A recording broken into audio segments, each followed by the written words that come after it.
So basically our study is about purpose today. What is our purpose? And so let's go first, please. We're going to go to a lot of different passages. 2 Corinthians, please, chapter 5 and verse 20. 2 Corinthians 5, verse 20. And I'll be using the NIV this morning.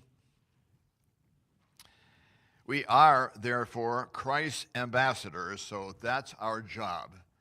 What we work at is to supply our financial needs, but our job is to be ambassadors for Christ, thick or thin, no matter what we're going through. All right? Again, we are therefore ambassadors, Christ's ambassadors, as though God were making his appeal through us. We implore you on Christ's behalf, be reconciled to God. And so our job is to be a witness to God and ambassadors for him and evangelists. That is our job. That's why we breathe. Everything else is secondary to that and supportive of that. And so we're gonna look at a number of passages this morning and an illustration of it as well. But first I want to go to John 17, please. Again, it's just to build a platform here. John 17, Christ's high priestly prayer for us, not just for the disciples, but for us. And we'll start at verse 15 here, please. My prayer is not that you take them out of the world or out of the pickle they're in, and they were in a pickle at that time. So again, my prayer, Jesus is praying, is not that you take them out of the world, but that you protect them from the evil one. They are not of the world, even as I am not of the world. Sanctify them by thy truth. Your word is truth. And so again, God says that Jesus is praying for us. We're to be his ministers in the thick of it, okay? And then let's go to, let me see, Colossians chapter 3, my favorite passages of Scripture. Colossians chapter 3. Again, all of this to build the platform. Chapter 3 and verse 17 first.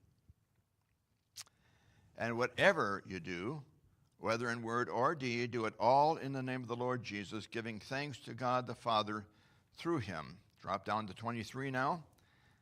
And here again, whatever you do, work at it with all your heart, as working for the Lord, not for human masters, since you know that you will receive an inheritance. Aha! I didn't get an inheritance from my dad, so that speaks loudly to me. My dad cut me out of his will when I got saved. So we will receive an inheritance from the Lord as a reward. It is the Lord Christ you are serving. So again, as we keep these key passages in mind, we do a whole lot better as we move through the ups and downs of life. Now let's go to the meat of our study. Genesis chapter 37, and we're going to use Joseph as an illustration of these principles that we just read. And he didn't have the Bible in his hand. He had the history of the world and of the Jews passed down verbally, but here in Genesis we have his life and in the world for sure, and he's in the middle of a muddle with his brothers. And so we'll start here at verse 2, 37:2.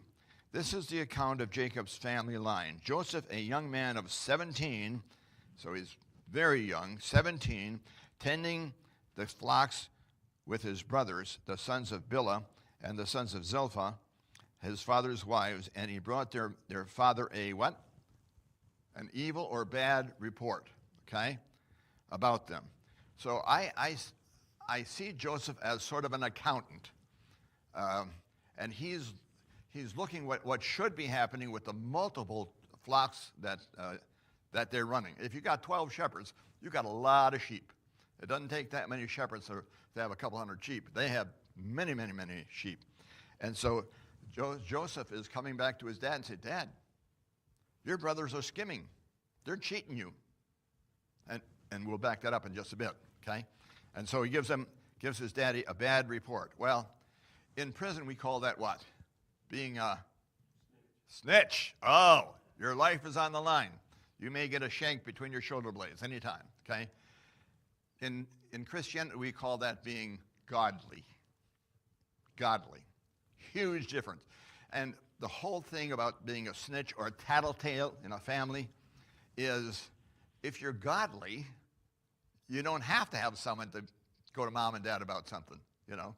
They are in the world. You are of the Lord. See? We got to get that straightened out in our mind because stinking thinking will screw us up big time, really big time. And so Joseph is not going with any of that. He doesn't have the Bible, but he's doing what Colossians 3 says. He is doing what 2 Corinthians 5:20 says. He's already doing what God first gives us thousands of years later. He's already got that because he is being godly. All right, let's go on.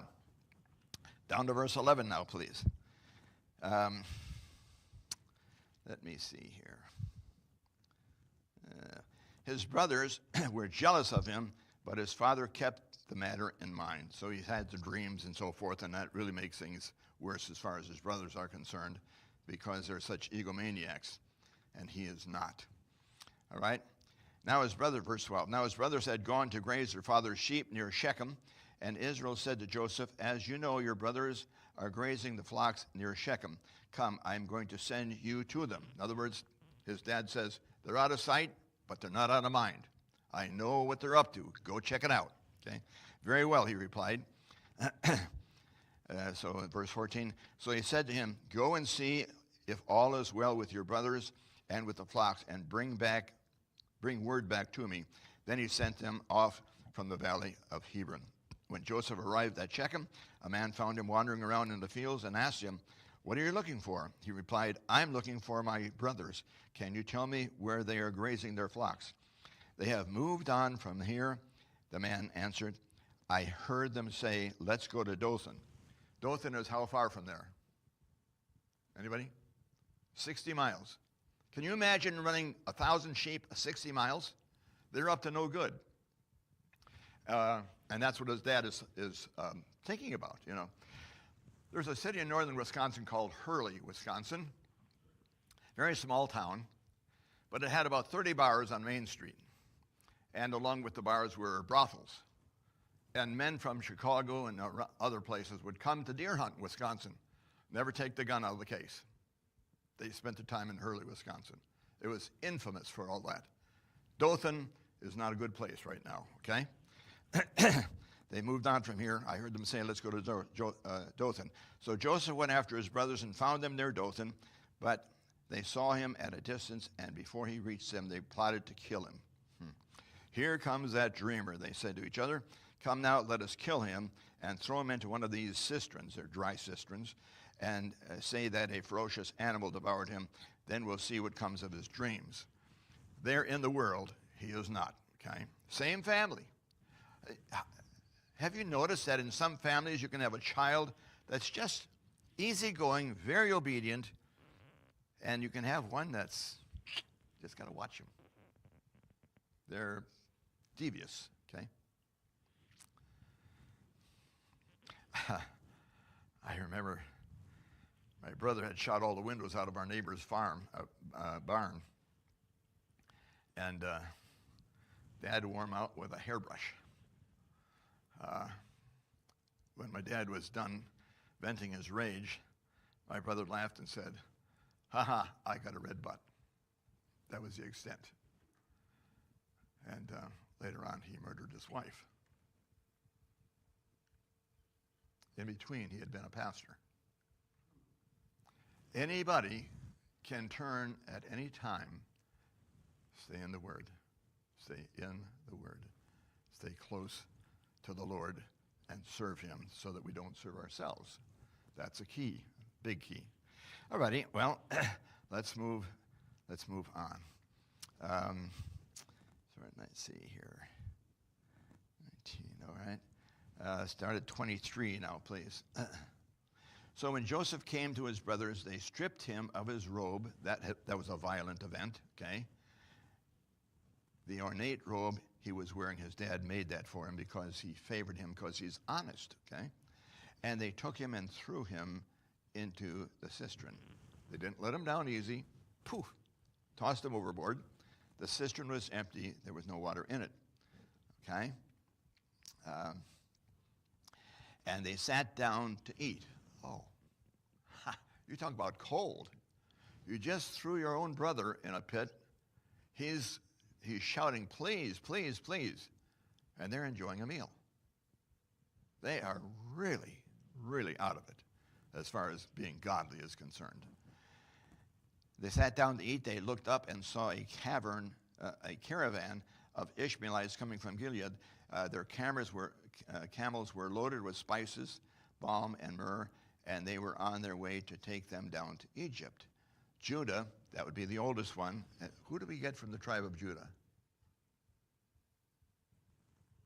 Jesus. Okay? Judah said to his brothers, what will we gain? Notice that word, or profit. So they're all about money. That's what takes out so many people, even Christians. Yeah, well, yeah, they killed a sheep to have, meal and whatever breads they had with them and so forth. So they're skimming their daddy, okay? Now they're looking for more money, okay? What will you gain if we kill our brother and cover up his blood? Come, let us sell him to the Ishmaelites and not lay our hands on him. After all, he is our brother, our own flesh and blood. Just got done saying that, but we're going to sell him for profit, okay? His brothers agreed, okay? So it's a council. So when the Midianite merchants came by, his brothers pulled Joseph out of the cistern and sold him for 20 shekels of silver to the Ishmaelites, who took him to Egypt. Okay, so there you have the situation. Drop down to verse 36 now, please. Meanwhile, the Midianites sold Joseph in Egypt to Potiphar, one of Pharaoh's officials, the captain of the guard. So he's a man of stature, we would say. Now flip over to chapter 39, please. Pick it up in verse 1. Now Joseph had been taken down to Egypt. Potiphar, an Egyptian who was one of Pharaoh's officials, the captain of the guard, bought him from the Ishmaelites who had taken him there. The Lord was with Joseph. Oh, isn't that interesting? Here's a person who is just doing right. He's in the world, but not of the world. Whatever he does with all of his might to please God. And he's going to be rewarded. It's just not right now. And we have to learn that too. There are spaces in our life where it's not very productive, or doesn't seem so, except maybe on the spiritual side. The Lord was with Joseph so that he prospered and he lived in the house of the Egyptian master. Oh, he's elevated already. In the house, not a house, okay? Not the outhouse. When his master saw that Joseph was with him and that the Lord gave him success in everything he did, Joseph found favor in his eyes and became his attendant. Again, he's been promoted. On the dairy farm, we had a pipeline milker, so we would milk the cows and we'd go into the milk house and into this big stainless steel vat, which had a turn device in it, and it was refrigerated, and so it would cool down just as fast as possible to keep bacteria from starting up. And now and then Mom would say, David, go out to the milk house and get us some cream. Cream always rises to the top, right? If it's not homogenized. For our discussion today, homogenization is the world. You get mixed up with the world, okay? But the cream always, if you're godly, you rise to the top. You're in it but not of it, okay? That's your character, okay? Godly character. That's Joseph. Okay, so Joseph found favor in his eyes, and the cream rises to the top. His character pays off. Potiphar recognizes it, and he promotes him. Let's call that spillover blessings. When we are honoring God, there are other blessings that come to others with whom we work, those people we hang around. Something of us rubs off on them rather than the reverse. Al Cook one time when he was a warden, or the, what did we call him? Superintendent, yeah. He said, Dave, I know that your religious program here is why we don't have the riots some prisons have. That was a huge compliment from an unsaved man who, huh? From a man who wasn't saved. Yeah, he wasn't saved, and not only that, but he did He smoked marijuana and did cocaine. Yeah. Anyway, Potiphar put him in charge of his household, and he entrusted to his care everything he owned. From the time he put him in charge of his household and all that he owned, the Lord blessed the household of the Egyptian because of Joseph. So we have the reason. Spillover blessings. Okay? That's part of our testimony. When people start seeing pleasant things, good things, improvements and so forth, and they're related to us, just passed on to God. See, that's our testimony. We're ambassadors for Christ. The blessing of the Lord was on everything Potiphar had, both in the house and in the field. So Potiphar left everything he had in Joseph's care. With Joseph in charge, he did not concern himself with anything except the food he ate. Wow, that's a testimony, brother, in a godless society. Well, when we're favored, when we're doing well, sometimes success is our worst enemy. So what happens now? Now Joseph was well built and handsome. And after a while, his masters, by the way, it doesn't matter what your face looks like or whether you're physically fit or whatever, but there is something about you that is attractive to others when you're on track with Jesus. When the joy of the Lord seeps out of all the pores, you are attractive to others. That gives us a platform to minister as Christ's witnesses and his ambassadors. That's our man Joseph. Okay, so Joseph was well built and handsome, and after a while his master's wife took notice of Joseph and said, "Come to bed with me." Well, remember, he's just a little bit over 17. He is 90% testosterone. And he says, forget it, okay? But he refused. I've got the buts surrounded in my Bible here. But he refused. With me in charge, he told her, my master does not concern himself with anything in the house. Everything he owns he has entrusted to my care. No one is greater in this house than I am. My master has withheld nothing from me except you, because you are his wife. How then could I do such a wicked thing and sin against who? God. Joseph is all about God. When he is applauded, pass it on to God. When he's tempted, pass that on to God. He is God-minded. See, he is the absolute epitome of John 17 and 2 Corinthians 5 and Colossians 3. He is living the life, doesn't even have the gospel yet, except what is passed down from the garden, okay? Well, you know the story. She is after him day and night, and then one day there's no one else in the house, so she really makes a play for him. He leaves the building, leaves his cloak behind because she grabbed it. Now, let's pick this up here. She's going to charge him with rape, of course. All right. Verse 16, please, chapter 39. She kept his cloak beside her until his master came home. Notice, it doesn't say her husband, his master. It's about Joseph, not her. She's just a side show, okay? Then she told him the story.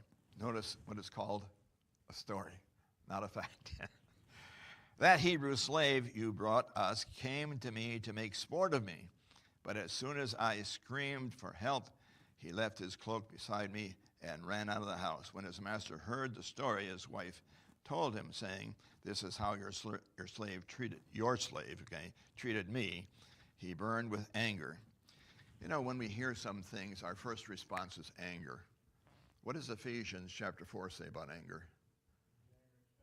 Yeah, be angry and sin not. So this guy, his first response is anger, and then he thinks, you know, she's played me for a while, you know.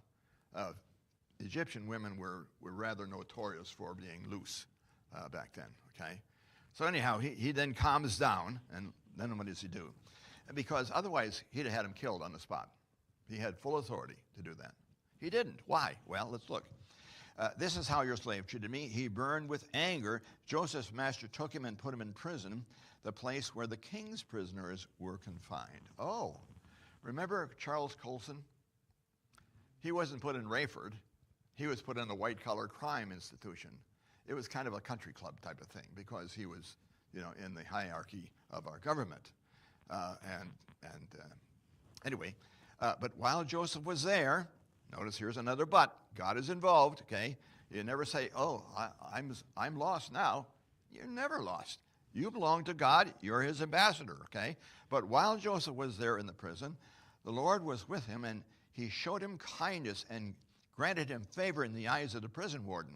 Again, God is working on our behalf, okay? So the warden put Joseph, he's watching him for a while. Obviously, it just doesn't happen like that. Joseph is doing a Colossians 3 thing. Everything he does for the Lord.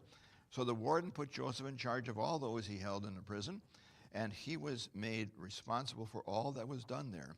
The warden paid no attention to anything under Joseph's care because, here's the reason, again, as in your life and mine, because the Lord was with Joseph and gave him success in whatever he did. Wow. That's God. That's his thing. He loves us. And so God is not wasting this. He is in prison with all the mucky mucks of Egypt that have come in disfavor of the Pharaoh. And so he's with all those folks, and now he is, the slave is in charge of them. That's kind of unique. Okay. Chapter 40, please, starting at verse 1. Sometime later, the cupbearer and the baker of the king of Egypt offended their master, the king of Egypt. We're not told how they offended him. Maybe got up on the wrong side of bed or whatever, Pharaoh was angry with his two officials, the chief cupbearer and the chief baker, and put them in custody of the house of the captain of the guard, in the same prison where Joseph was confined. This is a God thing, okay? He's got this scene all played out. The captain of the guard assigned them to Joseph. Now Joseph is in charge of the senior cupbearer and the senior baker for all of Egypt. My goodness. After they had been in custody for some time, each of the two men, the cupbearer and the baker of the king of Egypt, who were being held in prison, had a dream the same night, and each dream had a meaning of its own. When Joseph came to them the next morning, he saw that they were dejected. Principal gentlemen, our opportunity as ambassadors for Christ is we're to be watching those around us. When we see someone who maybe looks down, go to them. This is our opportunity. In fact, it's our assignment. Go to them and say, you don't look very good. Can I help you? Or what's on your mind? I say that an awful lot to people, inside and outside of prison. And doors start to open up for spiritual ministry. Okay? So he asked Pharaoh's officials who were in custody with him in the master's house, why do you look so sad? So we both had dreams, they answered, but there is no one here to interpret them. Now back then dreams meant something, of course. Then Joseph said to them, do not interpretations belong to God? See, he's always about God. He doesn't pat himself on the chest and say, tell it to me, maybe I can help. No, let's see what God has to say about this. And that's what we tell these folks that we get with, okay? Tell me your dreams. So the chief cupbearer told Joseph his dream. He said to him, in my dream I saw a vine in front of me, and on the vine there were branches. As soon as it budded, it blossomed, and its clusters ripened into grapes. Pharaoh's cup was in my hand, and I took the grapes and squeezed them into Pharaoh's cup and put the cup in his hand. This is what it means, Joseph said. The 3 branches are 3 days. Within 3 days, Pharaoh will, that's a short sentence, isn't it? 3 days. 3 days in the booking. All right.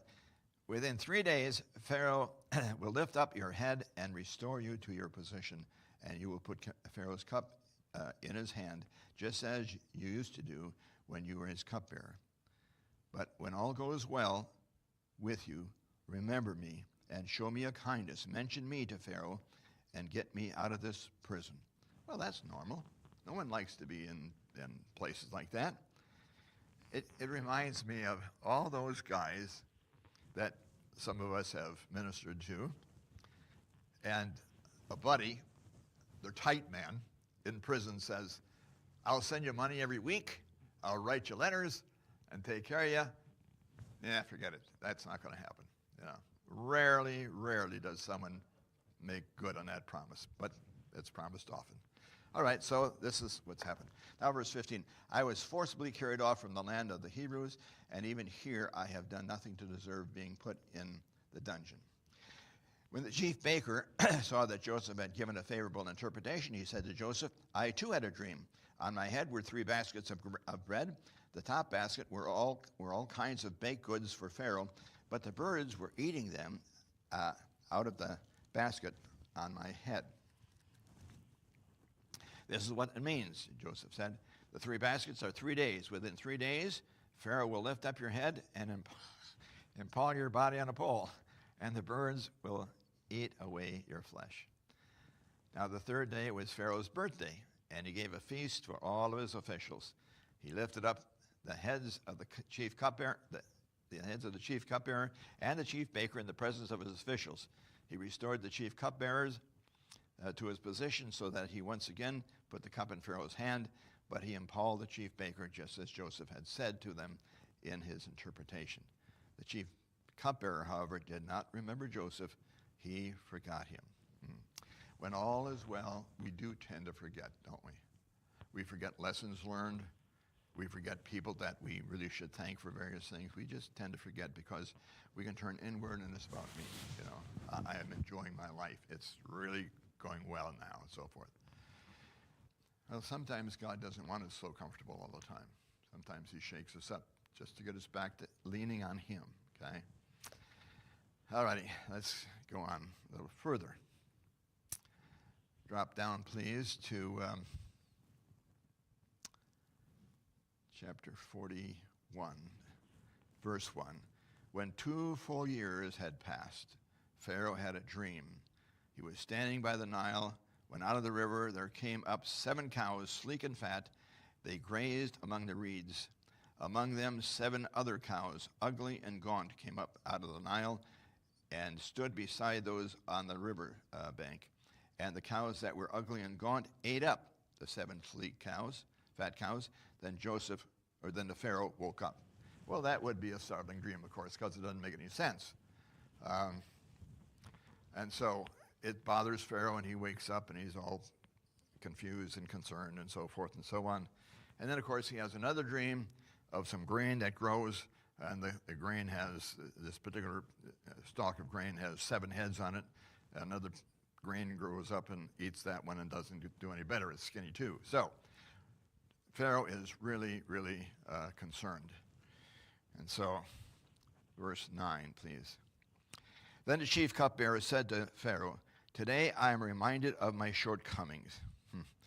Pharaoh was once angry with his servants, and he imprisoned me and the chief baker in the house of the captain of the guard. Each of us had a dream the same night, and each dream had a meaning of its own. Now a young Hebrew was there with us, a servant of the captain of the guard. He told him our dreams, and he interpreted them for us, giving each man the interpretation of his dream. And the things turned out exactly as he interpreted them to us. I was restored to my position, and the other man was impaled. Memory for Pharaoh. He remembers that, okay? And Pharaoh sent for Joseph, and he was quickly brought from the dungeon. When he had shaved and changed his clothes, he came before Pharaoh. There's an interesting little insert here. He shaved. What's that about? The Egyptians thought that hair was bad and it was dirty, so they would shave their whole bodies. And so Joseph, knowing where he's going, prepares himself. So there's a message there for us too. If you're going for an interview, obviously, you're going to be prepared, which you're doing now, okay? So forth and so on. So prepare for the opportunity that you see is going to come. Whatever that means, prepare for that. I was a health underwriter supervisor for First National Casualty Company out of Chicago, office in Fond du Lac, Wisconsin.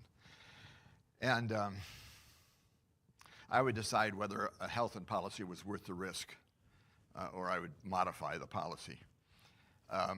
And a note came down from the 7th floor. Carl Brandt asked if I would consider being the office manager. It was the largest sales company in Wisconsin for our company. And I said, wow, that's a shock, you know.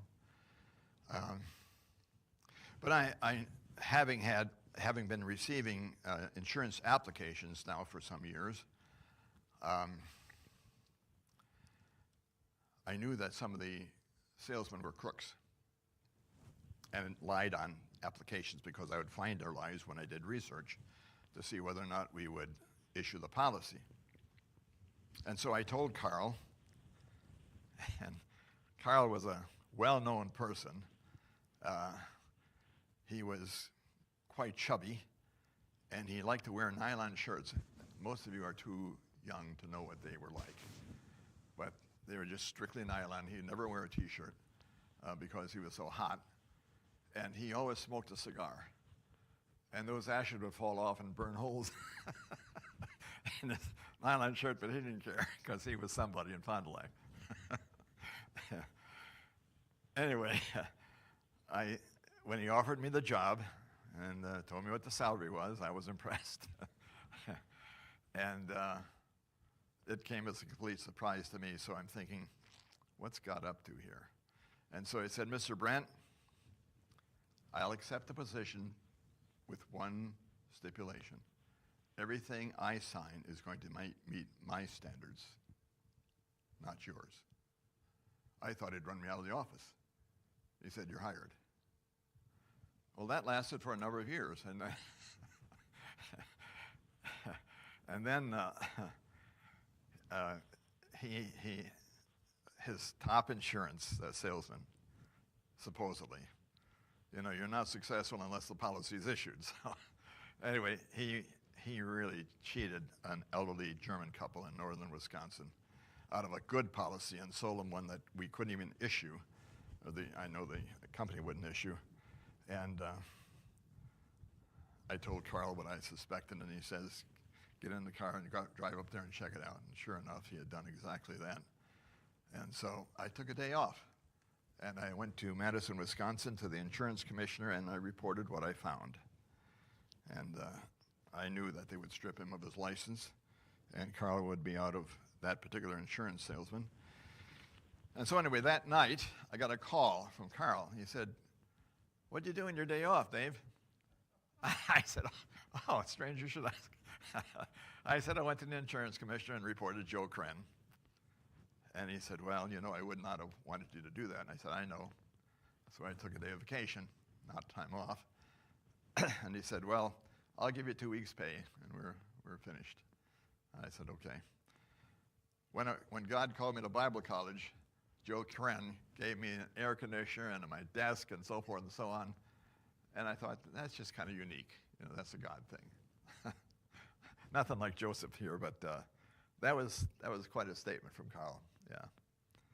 At any rate, so here we have Joseph, and the Pharaoh has this dream. God is on the move. He's working.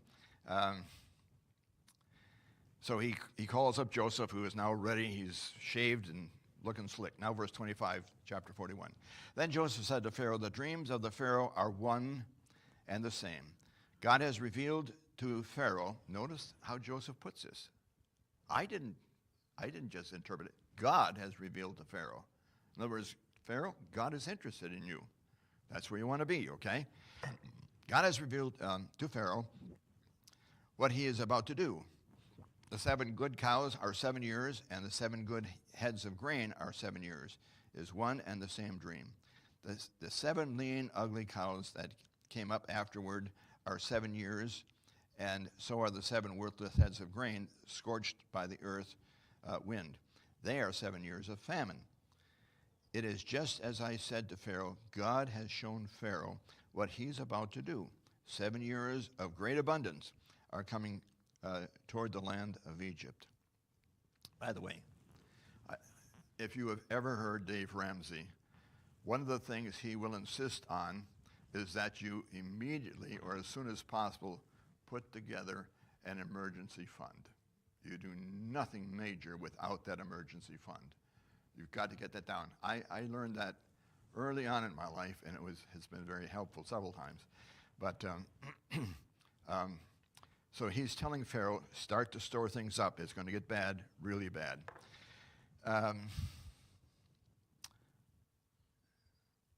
Verse 30, but in 7 years of famine will follow. Then all the abundance of Egypt will be forgotten, and the famine will ravage the land. You know, most people live like, it's always going to be like this. It's going to be wonderful, you know, and so forth and so on.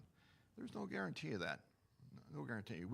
We vote our conscience, and we hope that our vote will be the person who's in office and that things will be better. I don't know if any of you play the stock market, but under the last few months of Biden, the stock market was really good. Notice lately? The opposite of what people think, you know. Yeah, well, check it at 5 o'clock. It'll be better, probably.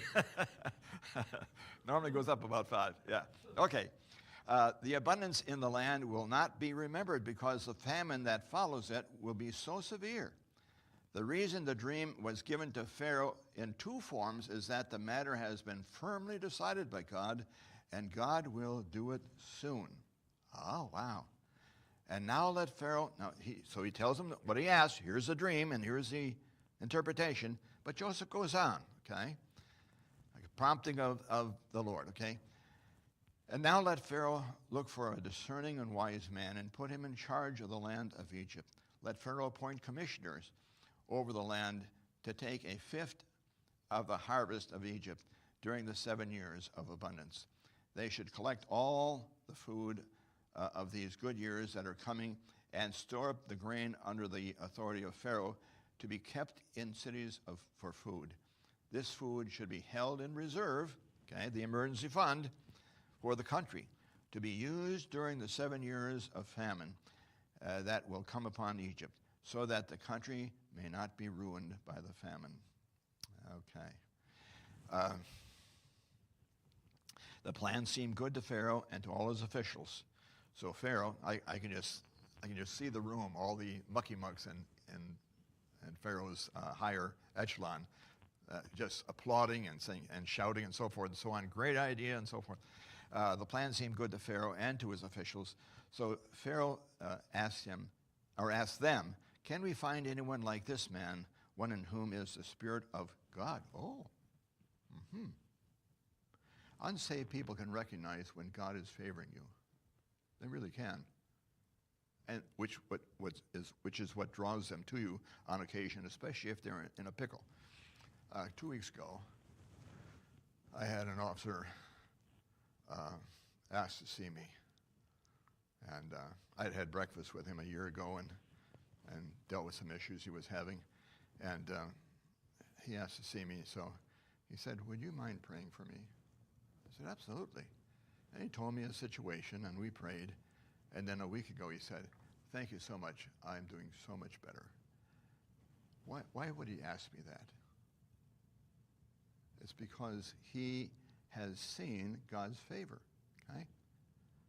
And that's true of all of us. No matter what our job is, that's our job. We are ambassadors for Christ, okay? Everything else is superfluous to that and supportive of it. Then Pharaoh said to Joseph, since God has made all this known to you, there is no one so discerning and wise as you. Now, would that go to your head? Well, it didn't go to Joseph's head. You know, he's all about God. You shall be in charge of my palace, and all my people are to submit to your orders.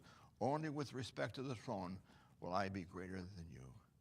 And so he rides around in a chariot now, much like Mordecai in the story of Esther. And God is just proclaimed. It's just a wonderful situation. Well, what's happening to Joseph's seedy brothers? Well, they're out of food. They're down in in Canaan, or they're up in Canaan rather, and they have to go and ask for food. And you know the story there. Joseph treats them kind of rough because he's checking out to see if maybe they had some remorse. Maybe they've changed their character and so forth, but it's not happening. And so eventually, and Joseph speaks to them. Now, by this time, he is fluent in Egyptian. So he speaks to his brothers roughly through an interpreter. And they don't recognize him because, I mean, my goodness, the last time they saw him, he was naked in the pit. Now he's dressed like the king. And so they're scared to death of him. And he puts some pressure on them various ways. And then finally he says, you come back, if you come back for food, you got to bring my the youngest brother. They don't know that he means Benjamin, his full-blooded brother, okay? And so anyway, their dad won't allow that at first. Then finally he gets hungry and he sends him up there and all of that. And Joseph finally, he reveals him, he has a dinner for them. They said, this is odd. And he sits them on at the table by their ages. And they're saying, this guy must be a soothsayer or something, you know.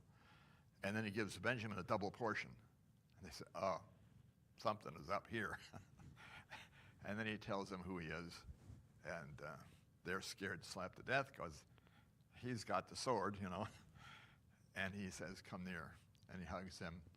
And he weeps so loudly the Egyptians hear it.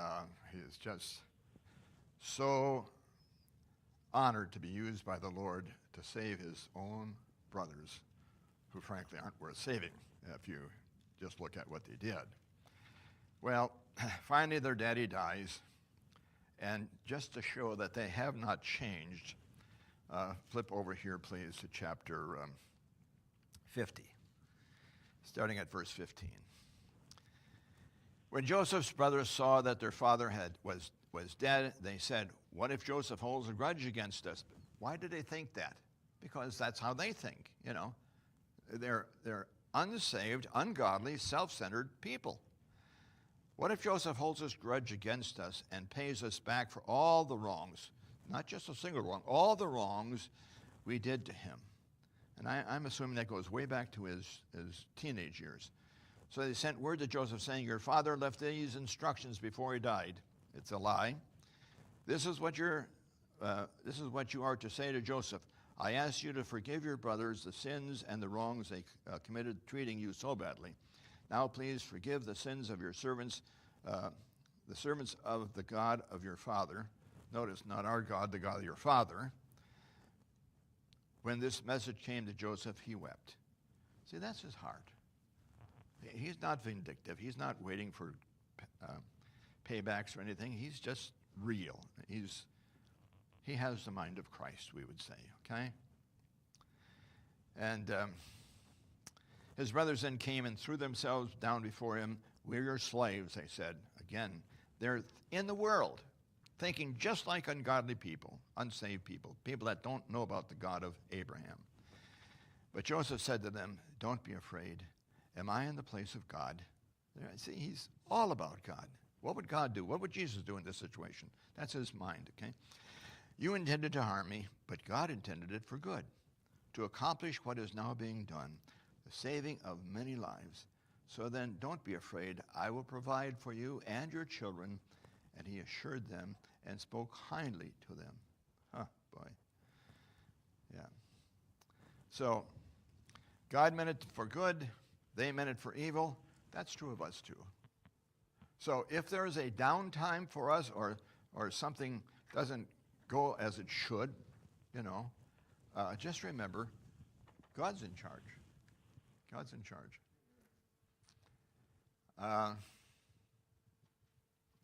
So be ready and don't be shocked or crushed if you are poorly treated by somebody. I'll give you one situation. I was at a funeral. This was back many, many years. And Jack Wester, a former deacon from here, was attending. And he was in the line going by. And I just stuck my hand out and said, hey, Jack, how are you? He put his hand in his pocket. And I just smiled and walked by. What do you do with something like that where you publicly snubbed. You forget it. This is about God. It's not about the incident or about the person or about the situation. You know, when we have the peace and the joy of God, those things don't matter. It may be a slap to the face first. Let it simmer, take time, and then just go on with life. God is in charge. Yeah. Thank you, Father, for your word and for all the many things we can learn from it and help